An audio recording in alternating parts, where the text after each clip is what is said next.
이상돈 의원이 참 개념인인 것 같아요. 예. 국민의당의 국회의원 중에 그래도 사람 같은 사람은 이상돈밖에 없다. 그러면서 안철수를 이렇게 평가했어요. 안철수 머리에는 나는 문재인이 싫다. 이런 생각으로 가득하다고. 야, 정확한 판단이에요. 그리고 나서 지금 이제 바른정당과의 합당이 지금 사실상 주저앉은 상태거든요. 반발이 너무 심해가지고. 철수됐죠. 그러다 보니까 안철수 성격에 이게 뒤끝. 이건 아직 시기상조인 것 같아. 우리 정책연대라도 하자. 이렇게 이제 뒤끝을 부리는 거거든요. 거기에 대해서 이상돈 의원이 무슨 정책연대야. 문재인 싫은 사람들 모이는 반문연대지. 이렇게. 대선의 재판이네요. 그렇지. 그런데 왜 안철수가 문재인을 싫어하죠? 자격지심 아닌가요? 싫으면서도 엄청 따라하잖아요. 그러니까 자격지심 같아요.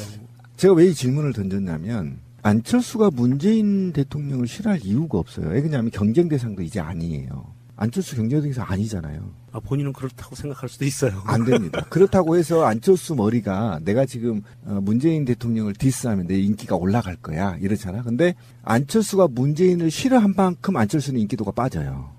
상대적으로. 예전에 단일화 같은 거 추진할 때 혹시 뺨 맞은 적 있나? 아니에요. 제가 그 얘기를 하려고 하는데. 그런데 대한민국에서 문재인 대통령을 싫어한 놈이 누구죠? 가장 싫어한 놈이? 홍준표, 박근혜. 아니죠. 이명박이죠. 그 다음에 싫어한 놈이 누구죠? 이명박의 아바타. 박근혜죠. 그럼 놈은 아니잖아요, 그거는. 아니야, 이명박 아바타 한 2개 있었어. 그런데 안철수와 그렇지. 박근혜. 근데 제가 왜 이 질문을 던지냐면 안철수가 문재인 대통령이 싫어할 이유가 없다는 거예요. 제가 볼 때는. 지금 있잖아요. 안철수가 문재인 대통령 굉장히 잘한다. 나도 문재인 대통령의 정책 철학을 배워서 훌륭한 대통령이 되겠다. 이렇게 선언하는 순간 인기도는 치고 올라갈 겁니다. 그런데 왜 싫어할까요? 바로 뒤에 조종자가 있기 때문이에요. 싫어하는 사람이 연결되잖아요. 하나로. MB가 제일 싫어하겠죠. 그래서 부정선거에서 박근혜를 안 쳤잖아요. 네가 한 번 당한 겁니다. 지금 문재인 대통령이 MB한테. 두 번째 박근혜한테 당한 거 아닙니까? 그 다음에 또 누가 안철수한테 당하고 있는 거 문재인 대통령이. 그죠? 그럼 이게 연속선상에 연결이 돼 있다는 거. 이거 하나만 보더라도. 참 나는 안타까워 안철수가. 자기하고 대결할 상대가 아니야 이제. 그 전에는 내가 미워한 거 내가 이해한다니까. 그때는 나도 MB 아바타인가 깨우뚱 했잖아. 그런 말 내가 안 했는데 이제 보면 드러나는 거예요. 지금은 경쟁 상대가 누구냐면 박원순 시장이 해야 되고 안희정 도지사 해야 하고 이재명 시장이 해야 되는 거거든. 지가 붙을 사람이 이 사람들이거든. 예를 들면 그러면 이 사람들과 붙어서 어떻게 정책을 경기도지사처럼 한번 이재명 시장하고 붙어서 내가 같이 떠보자 이렇게 싸워야 되는데 이미 대통령 된 사람을 계속 씹고 있어.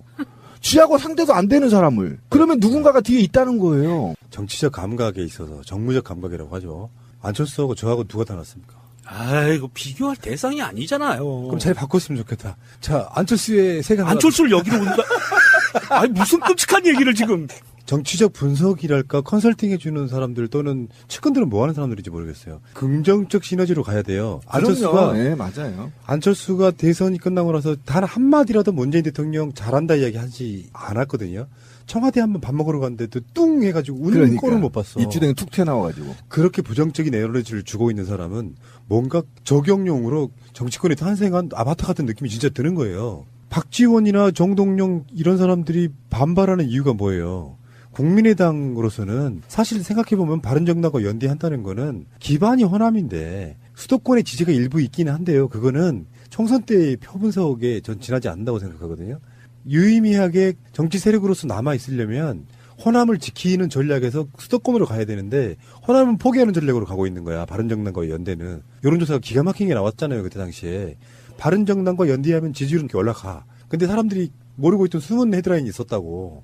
그러면 민주당 지지율이 최고치로 올라가요. 그럼 58% 60% 가까이 육박해버린단 말이야. 그런 관점에서 봤을 때 안철수가 이렇게 오기의 정치하면 안 됩니다. 오기의 정치라는 것이 뭐 별다른 거 있겠어요? 득과 실도 없어. 단 자기가 오기와 목리를 부림으로써 정치적인 존재감만 과시하고 있는 거예요. 스스로 고사되고 있는 겁니다. 이것을 국민의당 관계자분들은 빨리 캐치를 하셔야 됩니다. 제가 이렇게 고언을 드린 이유가 뭐겠습니까? 저는 안철수 대표를 이제 정치인으로 안 보려고 그래요. 진짜로 희화화돼 있는 코미디 같은 인물 이렇게 바라보는 게 맞을 수도 있습니다. 정치적 생명이 불이 꺼져가고 있는 거예요. 그러니까 역사상에 없었던 오기 정치 개파가 생겨버린 거죠. 네. 오기 정치 개파. 그러면 이제 오개네 오개. 오개파라고 불러주세요.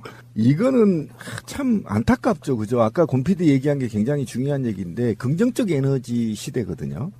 물론 박근혜나 이명박 시대에 역사를 역으로 거꾸로 되돌렸을 때 그 잘못된 권력을 향해 큰 소리를 치는 것은 당연히 인기가 올라가겠죠.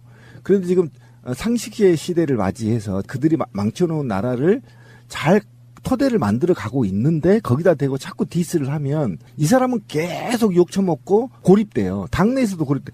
보세요. 바른정당과 국민의당이 합치면 60석 확보하겠다 이 수치적 계산에 빠져가지고 선언했다가 다시 또 철수했잖아요. 이게 아무리 계산해도 40석도 안 나온다는 거 아닙니까? 그게 안 나오죠. 이게 네. 철수도 아니야. 네. 철수도 아니고 자기 성격이 그냥 남아 있는 것 같아요. 우리는 아직 시기상조인가 봐. 하지만 우리 정책 연대하겠다. 이게 뭐야 이게. 정책적으로 맞아야 연대를 하지. 햇볕 정책 반대하는 유승민이 있는 당이에요. 유승민도 햇볕 정책 포기하지 않으면 자기하고 같이 안 간다고 얘기했잖아요. 그래서 어쨌든 지금이라도 좀 긍정의 에너지를 만들어서 목리 개파를 안 만들었으면 좋겠다. 아니, 뭘 이렇게 안철수에게 도움되는 조언을 하세요? 그래도 사랑하는구나, 이씨. 네, 좀 안철수가 젊었을 때 잘했잖아. 뭘 잘해. 젊었을 때 하여튼 잘했어. 정치하기 전에는. V3의 환상을 버려. 나 지금 V3가 한국의 어떤 보안이라든지 이런 산업에 해를 끼쳤다고 생각하는 사람이야. 한 가지 팁 좀 드릴게요. V3 얘기가 나왔으니까 지금 여기 계시는 분들은 맥을 쓰시니까 해당 사항 없는데 윈도우 시스템 쓰시는 분들은요. 윈도우 10 시스템으로 업그레이드 되면서 자체 방어벽이 돼 있어요. 방어벽이 돼 있어서 V3 안 써도 V3보다 더 성능 좋은 윈도우에서 자체 방어를 합니다. 그래서 뭐 정동영 의원이라든지 등등의 당내 반발이 오래 갈 것 같은데요. 이 정도 되면 어떤 흐름이냐면 정동영 의원 말에 의하면 당대표로 나오지 말아야 될 사람이 시기상조로 나와가지고 분란 일으킨다. 그래서 성내는 이렇게까지 표현하더라고요. 사퇴하는 것이 사실상 맞냐. 이 정도 되면 당내 지도력이 없어지는 거고, 그 명정님도 그 자료 보셨겠지만, 그 지구당 위원장들, 이제 바른정당과 합당의 그 전초 작업으로 사퇴시켜 놓았던 거 보니까, 그것도 왜곡을 엄청 시켰더만요. 조작이죠, 조작. 네. 네, 조작 수준이었어요. 조작당이죠, 완전히. 지역위원장들이 거의 대다수가 사퇴한 것처럼 이야기를 했지만 알고 보니까 사퇴한 사람이 거의 없는 상태. 성명서까지 네, 냈잖아요, 네, 그래서. 네. 지역위원장이. 그러니까 저는 참 안타까운 게 뭐냐면 지난 9년 동안 너무 국민들이 상처를 많이 받았잖아요, 정치에. 그러면 지금은 저렇게 헤게모니 싸움 할 게 아니라 이합집산 생각이나 하고 있을 게 아니라 국회를 좀 정상화시켜서 정말 국민의 삶이 그동안에 망가진 걸 실질적으로 좀 정치를 했으면 좋겠다. 좀 진지하게 국민의 우리나라를 어떻게 건설할 것인지 또 헌법을 어떻게 개헌해야 할 것인지 그다음에 적폐들은 어떻게 청산할 것인지 그다음에 촛불 민심이 요구한 100대 과제는 어떻게 해결할 것인지에 대해서 여야를 막론하고 좀 진중하게 안정적으로 국회가 운영이 됐으면 좋겠다. 근데 안철수가 거기에 야권에서의 어떻든 선두주자를 좀 내세워서 국회에서 일하는 안철수 모습을 좀 보고 싶다. 일하는 국민의당을 좀 보고 싶어.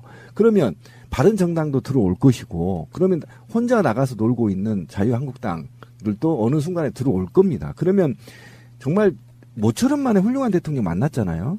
그리고 이것이 독선적으로 나가지도 않잖아요. 지금 대통령이. 민주적으로 굉장히 지금 과도할 만큼 민주적 절차를 지켜가면서 지금 끌어내고 있단 말이에요. 여기에 조금이라도 1%라도 도움을 줘야 자기도 다음에 안철수 얘들 정치 그래 잘하네. 그래도 이런 느낌이라도 받아야 자기가 다음에 대통령이 나오든 말든 할 거 아닙니까? 이런 식으로 가면요 4년 안에 분해돼 버려요 안철수. 그러니까 두고 보세요. 너무 안철수 씨를 위하는 쪽으로 가지 마시고요. 아니 저는 솔직히 위하는 마음인 거예요. 어차피 정치권에 들어왔기 때문에 다당제 찬성론자로서 예, 거죠? 키워주고 싶다는 예, 겁니다. 예. 저는. 싹수가 자, 예. 노랗다고 그러고요. 우리 동네에서는 그런 걸 보고 이렇게 표현해요. 오가지 피지 마시게요. 1년 안에 정기 은퇴 봅니다. 왜 그러냐면요. 또 미국 가나요? 그러니까 제가 봤을 때 정치권의 적성이 안 맞는 이 양반 적성 검사를 한번 해봤어야 돼요. 정치에 맞는지 안 맞는지. 이거는 정치권에서는 너무 안 맞는 캐릭터가 지금 정치권에 들어와서 사실은 그거잖아요. 국민들 대상으로 무슨 그 토크 콘서트 같은 거 하면서 만들어진 지지율 갖고 지금 사실 정치권에 안 들어왔으면 사회 저명 인사로서 지지율이 90% 나올 사람이야. 지금 현재 대선 후보 지지율은 안 나오고 있지만 제가 봤을 때는요 5% 미만이거든요. 안철수 서상만 쫓고 있는 사람들이 지지하는 정도밖에 안 나왔어. 국민의당 내에서 스타일이 완전히 구겨갖고 국민의당 내에서도 오죽했으면 그런 얘기가 나오잖아요. 당대표 사퇴해야 된다고. 그렇게 계속해서 몰려 가다 보면 현역도 아니고 그리고 안철수는 분명히 재보궐선거나 어디 선거에 나올 생각도 있겠지만 또 계산해보면 자기 지지율도 안 나오고 안 나가고 있다가 결국에는 나중에 1년 정도 안에 자기 분에 못 이겨가지고 또 깨고 나가. 그만 좀 괴롭히십시오. 실망입니다 하고 정기 은퇴할 가능성이 저는 있다고 그리고 보는 또 미국에 공부하러 네. 가고. 그만 좀 괴롭히십시오. 실망입니다. 62년 호랑이띠들이 성질을 몰라서 그래요. 이게 성질이 개팍해서요. 이상한 드립이 있어. 아니 끝까지 갈 겁니다. 이 호랑이띠들이. 띠가 왜 나와? 어우, 우리 누나도 6인형 호랑이띠예요. 왜 그래요? 어쨌든 이 호랑이띠들 고집이 세요. 두고 보세요. 이게 자기 돈이 많으니까 끝장을 아마 볼 가능성도 예. 있어요. 다 돈 털리고